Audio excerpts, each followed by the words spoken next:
Regresamos hoy, amigo oyente, al Salmo 44. Y como indicamos en nuestro programa anterior, en este Salmo maravilloso, escuchamos a Israel durante la gran tribulación llamando a Dios para que los libre, de la misma manera que lo hicieron en Egipto en el pasado. Y finaliza con un clamor para redimir y nos da la introducción al Salmo 45, uno de los grandes salmos mesiánicos y uno de los puntos culminantes de la palabra de Dios. A todo esto regresamos en el día de hoy, así es que comencemos a leer algo en el Salmo 44.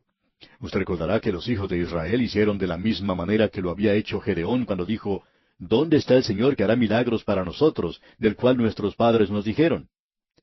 Bien, en la gran tribulación, ellos pensarán que quizá Dios se ha olvidado de ellos, pero Él no los ha olvidado. Y usted encontrará en la parte central de este salmo que ellos no solo miran hacia atrás, sino que también miran hacia el futuro con una gran fe.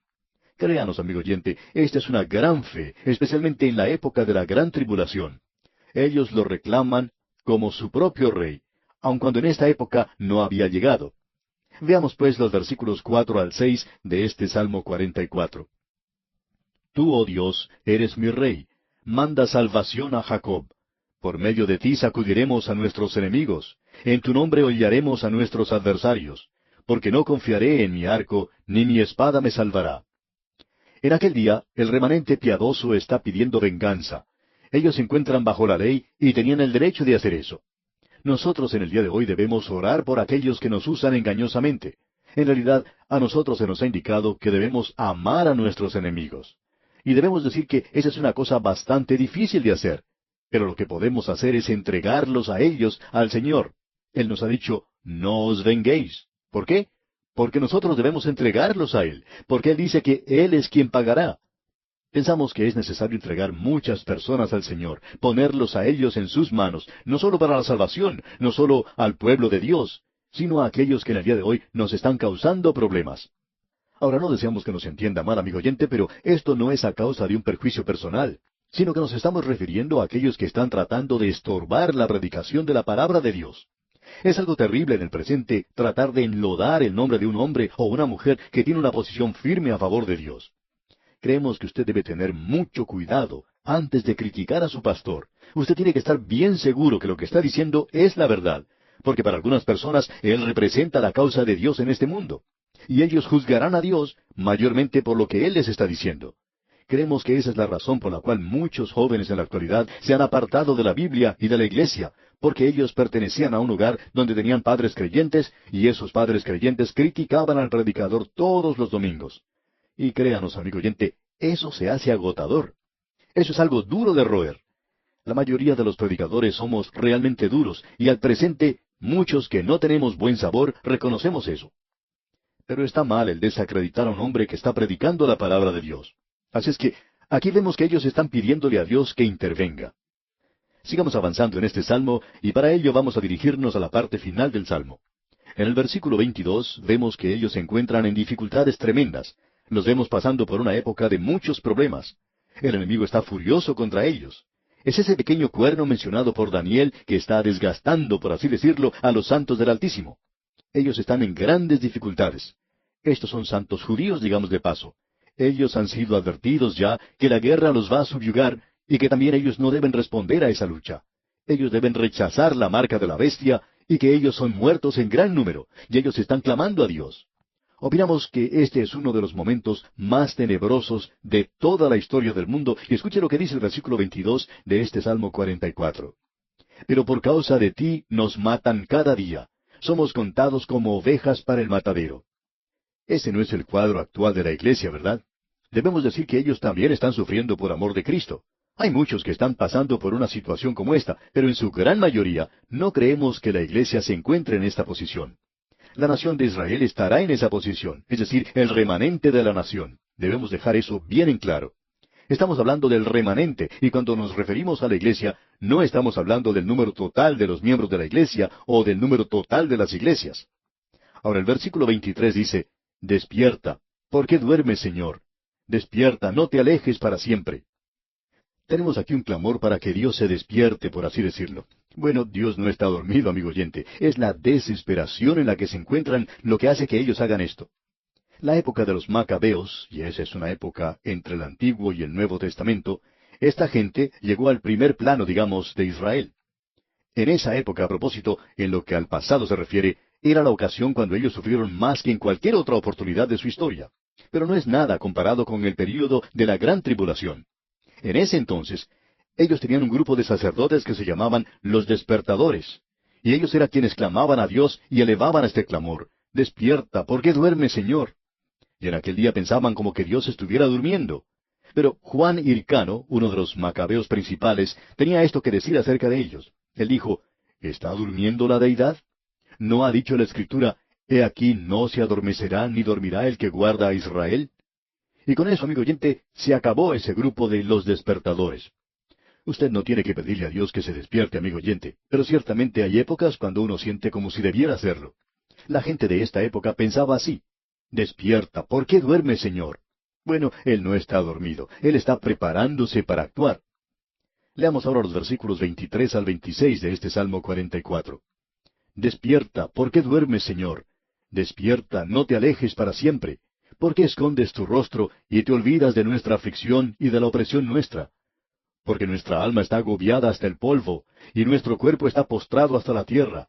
Levántate para ayudarnos, y redímenos por causa de tu misericordia». Este es un clamor que sale del momento más tenebroso de la historia del mundo, y en esta oportunidad viene el Rey. Esta es la oportunidad cuando Él se abre camino, y eso nos lleva ahora al Salmo 45.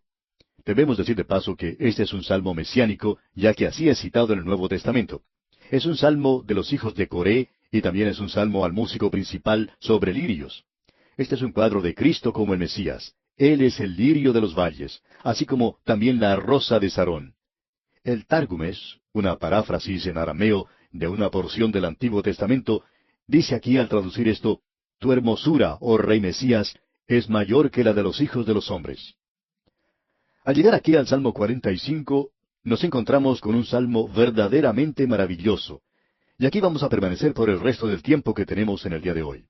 Este salmo habla de la segunda venida de Cristo, y aquí cambia el tono de los salmos. Hasta este punto ha estado refiriéndose a este pueblo en tribulación. Ahora mira hacia el futuro y habla de su advenimiento en gloria, de su venida como Rey, de la misma manera en que uno lo puede leer allá en el capítulo 19 de Apocalipsis. El Señor Jesús también hizo referencia a esto, y esta es la esperanza del mundo.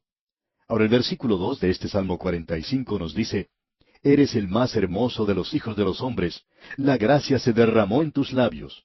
Por tanto, Dios te ha bendecido para siempre». Aquí es donde el Tárgumes dice: «Tu hermosura, oh Rey Mesías, es mayor que la de los hijos de los hombres». El Señor Jesucristo dijo proféticamente en el Cantar de los Cantares: «Yo soy la rosa de Sarón y el lirio de los valles». Y usted recuerda que cuando Él estuvo aquí, Él dijo: «Considerad los lirios del campo». Y cuando usted está pensando en los lirios del campo, usted lo considera a Él, debemos mencionar. Y eso es lo que hacemos en este salmo que tenemos ante nosotros. Escuche pues lo que dice el primer versículo del Salmo 45. «Rebosa mi corazón palabra buena, dirijo al Rey mi canto. Mi lengua es pluma de escribiente muy ligero». Es interesante notar lo que dice aquí. Rebosa mi corazón. O sea, yo tengo algo que decir y me gustaría mucho poder decirlo, porque mi lengua se mueve mucho más rápido de lo que hace mi pluma. Y eso es cierto con muchos de nosotros. Quizá usted ha tenido la oportunidad de contarle algo a un amigo y lo escribe. Y luego al leer lo que ha escrito usted dice: «¿Cómo me hubiera gustado decírselo personalmente?». Y quizás sea más fácil hacerlo por medio del teléfono. Bueno, el salmista no podía aquí llamarnos por teléfono, así es que él nos da este Salmo 45. En los versículos 2 al 5, uno encuentra al Mesías, su persona y su poder. Luego tenemos al Mesías, su gobierno y su gloria, en los versículos 6 al 8. Luego uno tiene al Mesías, sus compañeros y su iglesia, en los versículos 9 al 17. Notemos ahora lo que dice aquí en el versículo 2 una vez más. «Eres el más hermoso de los hijos de los hombres. La gracia se derramó en tus labios. Por tanto, Dios te ha bendecido para siempre». Este salmo es muy hermoso y tiene que ver con el contemplar de una persona. Y hoy el apóstol Pablo lo ha mencionado en su segunda epístola a los Corintios, capítulo 3, versículo 18, cuando dice: «Por tanto, nosotros todos, mirando a cara descubierta como en un espejo la gloria del Señor, somos transformados de gloria en gloria». Necesitamos contemplarle a Él mucho más. Ahora le estamos contemplando a Él en este salmo, no como Salvador, sino como Rey. Leamos el versículo 3. Ciñe tu espada sobre el muslo, oh valiente, con tu gloria y con tu majestad. Aquí es donde Él da un paso adelante. Él se presenta no como Salvador, Él se está presentando como el Rey en su segunda venida. Creemos que necesitamos tener una perspectiva exacta de Cristo. Antes, usted recordará, ellos esperaban que el Mesías llegara con espada. Bueno, Él llegó sin espada. Usted recuerda lo que Él dijo cuando ocurrió su arresto. Él dijo, vuelve tu espada a su lugar, porque todos los que tomen espada, a espada perecerán. Si necesitara ayuda, podría llamar a legiones de ángeles. Hoy esperamos al Mesías sin espada, trayendo nada más que paz. Pero cuando Él vuelva la segunda vez, los quebrantarás con vara de hierro, dice, como vasija de alfarero los desmenuzarás. Eso lo leemos allá en el Salmo 2, cuando Él viene por segunda vez. Y eso es citado varias veces en el Nuevo Testamento, en Apocalipsis, en relación con su segunda venida. Ahora, cuando Él regrese, Él va a hallar a este mundo en rebelión. El anticristo está en el poder y persiguiendo al pueblo de Dios, al remanente de Israel y a la gran compañía de gentiles que se han vuelto a Dios. Ahora, la gracia se derramó en tus labios. También hay condenación y juicio, pero aquí se dirige nuestra atención a esto. Creemos que debemos ser realistas y no idealistas. ¿De qué otra manera puede llegar Él al poder? Él tiene que llegar al poder porque la ira del Cordero se está mostrando contra un mundo que está en rebelión contra Él.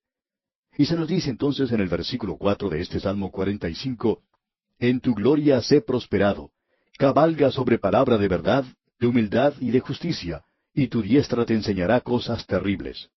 Notemos esto, Él está cabalgando hacia la victoria, y aquí tenemos su plataforma, verdad, humildad, justicia. Aquí tenemos los principios que forman su plataforma. ¿Conoce usted a algún candidato a ocupar un cargo político en la actualidad que esté utilizando estos tres principios en su plataforma? Bueno, por lo que dicen, no me parecen humildes a mí. Y la verdad nos preguntamos, ¿dónde estará?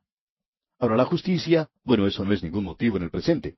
Toda motivación en la actualidad es de no hacer lo justo, sino el de ser elegido. ¿Y cuánto necesitan nuestras naciones candidatos que hablen la verdad, que muestren un poco de humildad y que hagan las cosas con justicia? Y estos aquí son los principios eternos de su reino, y estos son principios duraderos. Ningún presidente, ni dictador, ni rey ha llegado al poder en una plataforma como esta en la historia del mundo.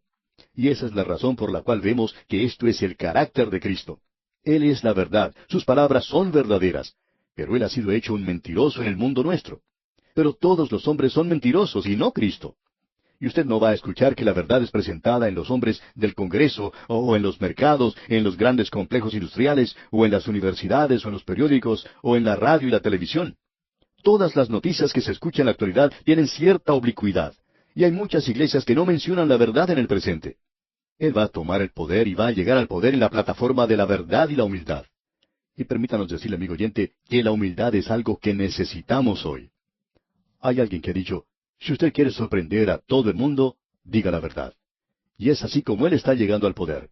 Y debemos decirle que será algo sorprendente. Ahora se nos dice aquí en el versículo 5 de este Salmo 45, tus saetas agudas, con que caerán pueblos debajo de ti, penetrarán en el corazón de los enemigos del rey. Este es un cuadro ahora de su venida a este mundo. Queremos que usted ahora note la siguiente sección. Se encuentra en los versículos 6 al 8, donde tenemos el gobierno y la gloria del Mesías. Este es el día de la coronación y es la clave de este salmo. En el versículo 6 leemos, tu trono, oh Dios, es eterno y para siempre. Cetro de justicia es el cetro de tu reino. Él va a reinar en justicia. Todavía no hemos tenido eso. Lo que necesitamos en el mundo en la actualidad es un gobierno justo, y ese, amigo oyente, es Dios. El Señor Jesucristo dijo, cuando el Hijo del Hombre venga en su gloria, y todos los santos ángeles con Él, entonces se sentará en su trono de gloria. Eso lo vemos allá en el Evangelio según San Mateo, capítulo 25, versículo 31. Y nosotros no vamos a tener paz en esta tierra hasta cuando llegue ese momento. Esa es la necesidad del mundo. El gobierno de Dios es eterno. Él es el ungido. ¿Ha notado usted cómo se refiere a Él aquí? El ungido quiere decir el Mesías, es decir, Cristo. No es un nombre, ese es su título oficial. Él llegó como profeta, Él es el mensajero y el mensaje de Dios. Eso habla del pasado. Él es hoy nuestro sumo sacerdote. Él está a la diestra de Dios en el presente y Él va a venir como Rey, como el Mesías. Eso es para el futuro. Ahora, en este salmo tenemos referencia al óleo de alegría. Él ha sido ungido con el óleo, aceite de alegría. Nosotros siempre pensamos de Él como un varón de dolores.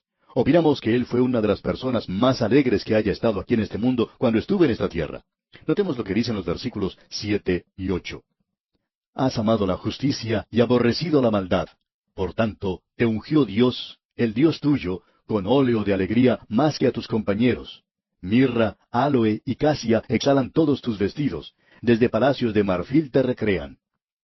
Él vino, amigo oyente, para que nuestro gozo fuera completo cuando Él estuvo aquí en esta tierra. El escritor a los Hebreos nos dice en el capítulo 12, versículo 2, que por el gozo puesto delante de Él sufrió la cruz. Necesitamos regocijarnos en la iglesia. Israel en el desierto, es decir, Judá, que quiere decir alabanza, encabezó la marcha en el desierto.